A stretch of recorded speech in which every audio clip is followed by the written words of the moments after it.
आ से जागृत, ऊ से स्वप्न, मां से गहरी निद्रा। आ पहला अक्षर। हिंदी की वर्णमाला आती है? आती है? बोलो। आ ऊ ए, रुको, पहले क्या आया? आ ई ऊ आओ। प्रोग्रेशन किसकी हो रही है? आ की हो रही है। आ में जुड़ते जाएंगे थोड़े थोड़े कलर्स, तो उच्चारण बदलता जाएगा। का, क प्लस आ हुआ ख, प्लस आ हुआ खा, ग प्लस आ हुआ गा। पर शुरुआत कहां से हो रही? आ। ज, झ, श, र, व, ल, ट, ठ, ढ, ण। आ के बगैर कोई स्वर नहीं है। तो जागृत अवस्था आ, स्वप्न ऊ, सुषुप्ति मां। तो ये जो नाद अनुसंधान है, ये सिर्फ कुछ देर के लिए मन को टिकाने का माध्यम नहीं है। अगर ये आपके एक्सपीरियंस में आ गया तो जागृत स्वप्न सुषुप्ति, कैसे जागृत से स्वप्न होता है और कैसे स्वप्न से सुषुप्ति होती है, ये स्पष्ट हो जाता है। How waking state changes into dream state and how dream state changes into the sound sleep. How does this transition happen? That mind, the consciousness is moving from one state to another to another. What is the transition point? How it changes? How it moves from one to another stage? This can be explored only then when you have worked with Nad. And I've already said, Nad means which has a beginning and which ends. But the goal is to reach Anahat, that which is without beginning and without any end. Anahat. अनाहत में शब्द आया आहत। आहत मतलब जब दो चीजें टकराती हैं तो हुआ आहत। Aahat means to strike. When two things strike together, that strike in Hindi is called aahat. Like left and right hand meet together, aahat. That's how the naad gets created. दो चीजें आपस में मिली हैं तो शब्द हुआ है। If I keep my two hands separated, there won't be any sound. The two hands have to strike one another, then the sound is created. So there is a certain sound which gets created by meeting of two things, but then there is a sound which gets not created, it is there, but no two things have struck with one another. That is anahat.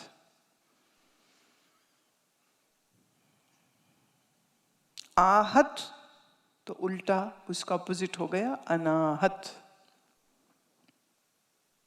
और जितने शब्द तुम सुनते हो वो सब दो चीजों के मिलने से हो रही है। Can I have flute, please? This is flute, बांसुरी। इधर से उधर खाली है ये एकदम। लोहे की लंबी सीक अगर मैं इधर से डालूं तो इधर से बाहर आ जाएगी। हाँ? अब इस स्पेस को, ये अंदर जो खाली है ये क्या हुआ? स्पेस। अब जब इस स्पेस से इधर से फूंक मारी जाएगी, ये इसका पॉइंट, होल, इस होल से फूंक अगर मारी जाएगी तो वो हवा के साथ ट्रेवल होती हुई स्वर को निकालेगी। शुरू शुरू में हमारा साउंड सिस्टम वाला जो बंदा था ना, वो साउंड ठीक से जानता नहीं था। जैसे होते हैं, वो खरीद लिया एक मिक्सर, 4 स्पीकर, तो बन गए साउंड वाले। तो वो जब लाए, जब ये बांसुरी बजाए ना, तो वो आवाज़ नहीं आ रही। तो मैं कहती थी ये आवाज़ तो निकल नहीं रही है। तो वो कभी कहे तुम ना माइक यहाँ रखो, ये जहाँ लगाते यहाँ रखेंगे ना माइक तो आवाज़ आएगी। नहीं आई। फिर कहता नहीं यहीं रख देता हूँ माइक, जहाँ यहाँ से निकलती होगी आवाज़। तो फिर वो यहाँ माइक रख दिया करे, फिर भी आवाज़ नहीं आई। फिर उसने एक बार एक माइक यहाँ रख दिया, एक यहाँ रख दिया। मैंने कब ये ना हो कि इसके 7 छेदों के आगे 7 माइक वो रख दे। तो सिस्टम चलाना नहीं बेचारे को आ रहा था, तो कभी यहाँ लगाए और कभी यहाँ लगाए। अब अगर हम इसको इधर से बंद कर दें और इसके छेदों को भी पूरा बंद कर दें, सब बंद कर दें,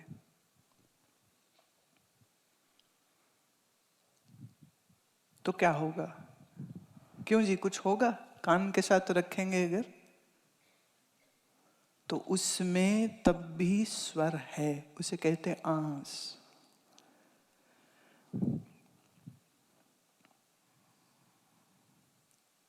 आंस को अगर मैं लूजली ट्रांसलेट करूं तो हो जाएगा शून्य का शब्द। शून्य का शब्द, क्योंकि हॉलो पाइप है,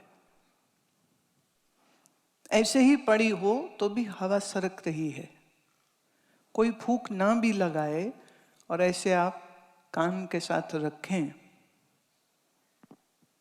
और तुम्हारा मन शोर ना कर रहा हो, माने विचार नहीं मन में चल रहे हो, कोई विचार न चल रहे हो, और पूरा ध्यान तुम्हारा, माने तुम्हारा जिस्म काम हो जाए, इतनी तुम्हारी श्रवणीय पॉसिबिलिटी अगर हो जाए, और आप ऐसे रखेंगे आंस। कभी कभी सारे शब्द जो बाहर से तुमको आ रहे हैं, अगर हम उनको सुनना बंद कर दें, मैंने साउंड प्रूफ रूम, हमारा यहाँ स्टूडियो है, आपके लिए नहीं खुलेगा, बता रही हूँ सिर्फ। उसका जो रिकॉर्डिंग रूम है खाली है, बाहर का कोई शब्द अंदर नहीं आएगा, और आप वहां चुपचाप बैठे रहें तो शायद आप पहली बार चुप्पी के आवाज को सुन पाएंगे। और सच ये है, अगर स्टूडियो में आपको वो आवाज सुन जाए, जैसे जब कईयों को पहली बार सुनाई दी तो कह रहे इतनी अजीब सी एक घबराहट हुई कि भाग के बाहर चले गए बिल्डिंग से कि ये क्या हो क्या रहा है। ये एक बड़ा अद्भुत उसका इंटॉक्सिकेटिंग नशा होता है वो। तो जब हम स्वर को समझने की कोशिश करते हैं, अब ये फूंक का, इसको विंड इंस्ट्रूमेंट बोलते हैं, इधर से कोई फूंकता है तो उसमें स्वर बनते हैं। तो ये स्वर किसके हैं? वायु के हैं कि बांसुरी के हैं? वायु के हैं कि बांसुरी के हैं? अच्छा, बांसुरी के बगैर बांसुरी भी चाहिए। बांसुरी में दोनों चीजें, inner space, it is hollow, अंदर खाली है, और वायु इसमें सरक रही है, और जब फूंकने वाला उसको मैन्युपुलेट करता है। ये जो छेद हैं, यहाँ मैन्युपुलेशन है, किसको दबाना किसको खोलना, स्वर मेजर होगा कि माइनर होगा, कैसा होगा स्वर, वहाँ कितने हिस्से को खोलना, किस छेद को बंद रखना, इस सब चीज का ज्ञान रखते हुए फिर स्वर निकला। तो आकाश और वायु, मैंने खाली स्पेस और वायु के साथ जो स्वर निकला, इसे हम वायु का स्वर कह सकते हैं। तो साधक बैठा है, मन पूर्ण रूपेण एकाग्र है, और एकाग्र हुए मन में अब जिस तत्व की मुख्यता होगी, वह तत्व का शब्द, स्वर उसको भीतर सुनने लग जाता है। देखिए, जब बाहर बांसुरी बजती है या ढोलक बजती है, झांझ बजता है, अब जितने भी जिसमें पीटा जा रहा है वो पृथ्वी के साउंड्स हो गए। तबला है, पीटा जा रहा है, ढोलक है, हाथ मारा जा रहा है, खोल है, मृदंग है, बजाया जा रहा है, मंजीरा है, दो चीजें टकरा रही हैं। पर शहनाई है, बांसुरी है, ट्रम्पेट है, ये सब विंड इंस्ट्रूमेंट्स जितने हैं, डिजरीडू है, ऑस्ट्रेलिया में यूज होता है, नेटिव्स बजाते हैं उसको। ये सब वाद्य जो हैं वायु के हो गए। अब प्रश्न ये उठता है कि ये सब स्वर जो भीतर उसको सुनाई दिए, ये कैसे हुए? बाहर के शब्द से जब तक मन कटेगा नहीं, तब तक भीतर के सूक्ष्म स्वरों को सुन नहीं सकता। पहली शर्त है ये। तो बाहर के शब्द से कटता है। अब जिसको बाहर ही सुनने में लगा पड़ा है, जिसका पूरा समय इसमें व्यतीत हो रहा है, वो भीतर के इस स्वरों के आनंद को कैसे जानेगा? नहीं जान सकता।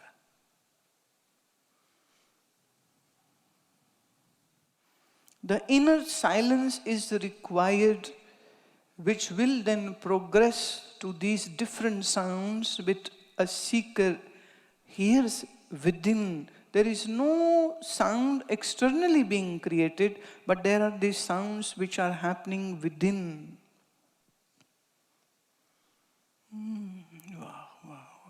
मैं फिर कह दूं, बाहर तुम संगीत सुनते हो तो कैसे मस्त हो जाते हो, और अगर ये भीतर संगीत सुनने लग जाए तो। सो यौगिक साइंस कहती है बाहर का संगीत झूठा, अंदर का ही सच्चा है। इसलिए बाहर सुनना बंद कर दो और चुप बैठो, और अगर मन टिक गया भीतर तो फिर भीतर के स्वर सुनने लग जाएंगे।